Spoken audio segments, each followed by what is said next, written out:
Hello and welcome to this video on how to use the 247 times system. Here we're going to show you how to find a job and assign a candidate in respect of direct engagement. Before we go into the system, just a view on how each trust calls each job, because sometimes they can differ. So as you can see here, example on a specialty registrar, Barts and St George's call it slightly different in terms of the coding. So Barts and St George's SBR, Coventry and Warwick's is ST3. While there is some movement towards common codes, they are different. So basically have a look within the page within the support website and it will show you the job codes used by each particular trust, and we recommend that you do familiarize yourself with these codes before you go live into the system. So for example, Barts is so big that what you'll normally input is the speciality code, the skill code, followed by your agency name and then the location code. So TRL is say Barts, NE is Newham, and WC is Whipps Cross. But normally you'll just enter the skill code and then space your agency name. So let's show you how we do that in the live system. So first of all, click on jobs, enter the skill grade, then your agency name. If you have the cost code, you can insert that here. If you haven't, it doesn't really matter. It just means that you have to go through till you find the particular department. By putting in the skill code or the cost code, it will then come up with the one job.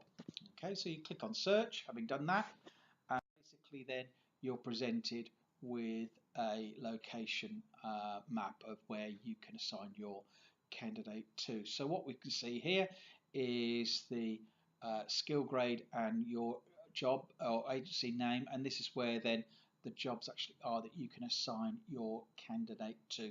So this is the department, and when you find your department that you want to allocate your candidate to, you just click on the blue.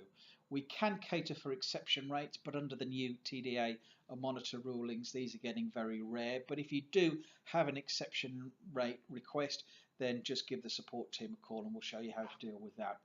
Another example here is Coventry and Warwick's, and they use ST3. So again, ST3 and your agency name, and again you can just scroll to find the department where you're going to assign your candidate to. And when you're happy with it, yeah, I can see that department, you click on the blue and it comes up with details then of the trust and the department that you're going to assign your candidate to. You can click on terminated candidates to find what candidates had already been working at the role that have then completed their particular assignments. But we're interested here in assigned candidates because we're going to assign a new candidate. So you click on assigned candidates and it'll then show you if you've already got candidates assigned to that role in this particular department. And in this case, we've got 2 doctors already working in that particular department. And I'm going to assign a new candidate. So all you do is click on assign candidate and up comes a list of all your candidates. So you can sign in here, you can type in Fred Bloggs, click on search and up will come Fred Bloggs then in the list here. Or you can scroll through all of your candidate pages till you find the right candidate. When you found them, click on select. And the very final screen comes up with your candidate role details is the name of your agency. Select the branch that you're supplying from, because you may be part of a multiple chain or you may be a part of just a one branch operation, but select the branch nevertheless that you're supplying from. It shows the job grade, it shows the national insurance number and the name of a candidate. If AWR becomes applicable in this role, then you'll add in details of any previous week's worked, but we'll leave that for 0 for now. But the start and end dates are important. You can only have somebody start in the current week that they're actually in, and that's the current Monday. So you could have them start on the Monday, the Tuesday, the Wednesday, the weekend, next week, next month, but you can't have them starting any earlier than the Monday of the week that you're actually in. And we deal with that through historic timesheets, and I'll show you how we'll deal with that in another video. But the end date's not so crucial, but just a tip here that we found.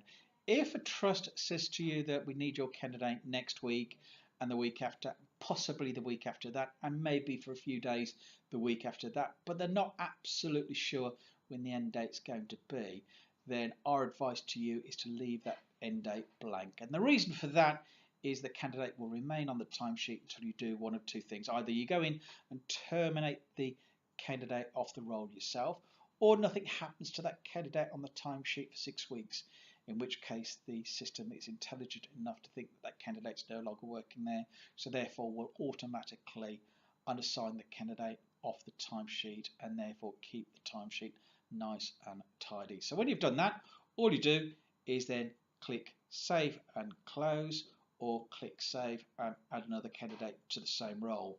And that's as simple as it is to find a job and assign a candidate for direct engagement.